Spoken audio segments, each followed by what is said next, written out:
准备了呀。bố của chị hả thế này giờ đại ca chú phụ xe thì căn đồ của cứ hù lên bị xá tuổi đấy mà hú tôi lên thì ta sửa lên qua đi hú mấy của tôi giờ tuổi là về bộ vàng mà đi mẹ cũng tiêu sửa tuổi chị đó thế này giờ tuổi chị đâu ra chứ con hú bao lên có hai thằng mà nó bây giờ tuổi chị đâu ra sửa nè rồi ok còn nó mà có một chút nữa rồi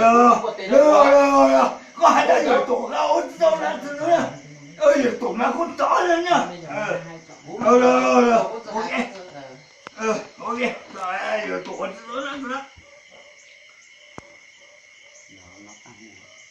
giờ cũ qua giờ gì giờ mà có dù mày thông qua mà cha thông qua mình nè cái cũ qua đây giờ đây có sao nào thông cũ có gì nào có sao nào cũng có gì cũng tập trung nó cũng có gì nào có trái cũng chờ tụt lẽ nào có tụi mình lên rồi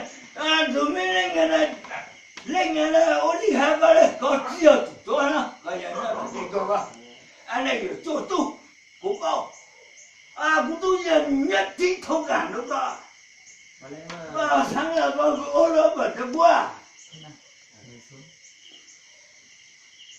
mua hết rồi cả kiếm trong một chế càng dùng chế với mặt một sự thằng của hướng là dùng chế là sức cũng sẽ xây dựng nó được cũng chỉ là nào ôn đi chẳng được thiếu này nó mới còn gì thiếu này được cũng có thế nào知道谁说那个呀？个走了，个走背咗，我后面那个小走，再走咧。我这下嚟又講啦，今日我下嚟講我知咗。我知咗，我繼續我咧，跟到嗰啲嘛，我哋有我緊要就嗰度傾啦嘛，嗰啲知咗，但係即係有我哋個係哋估知咗。咁嘛，我呢家哋個同你講下邊啊，係哋要講呢家哋又即係就先，我唔可以同關我乜嘅啦，我哋同你做過啦。我哋嘛有哋muốn你識chơi啦。có mà cô hát được à? Có một cười nè. Có một cười à, trời ơi, bây giờ có việc sao mà biết sai chân tế lên từ chỗ lên từ mà. Để nó có cả.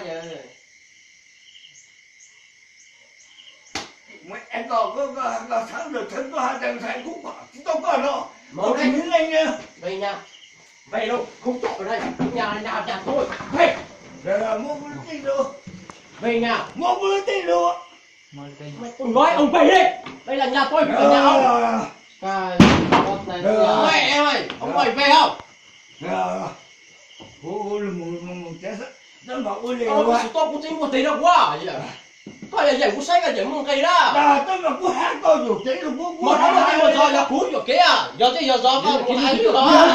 Giờ gì rồi, giờ cái gì rồi? Ra mà hắn sẽ. Con cũng chính một tí cũng giờ anh nhầm chạy đó. Còn một chai đó.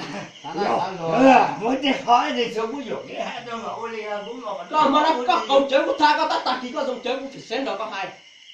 Mua nó dùng chết cũng xén được có hai. Có tụ cũng chỉ có một chai một tí một chế là sự cũng chừng có hai luôn. Càng tụ có chai một giò là có một cái sự to ở trong đó là ha. Ôi liều quá hay.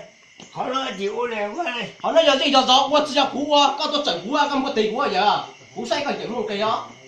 Giờ tôi mà ôi liều quá mấy ôi liều quá đây giờ tôi chẳng có hãng nó khó tôi giống rồi gì rồi xong có một hãng cái hàng gió đi cũng không nói về nhà cho tôi bạn tôi không có thể đâu muốn chế tạo sửa nó còn một chở tạo sửa nó tạo cả độ sáng rồi thấy nào rồi cũng có trong con nó có một có đi có tôi ô rồi vào là chỉ có đi giờ chứ xin té cũng chẳng có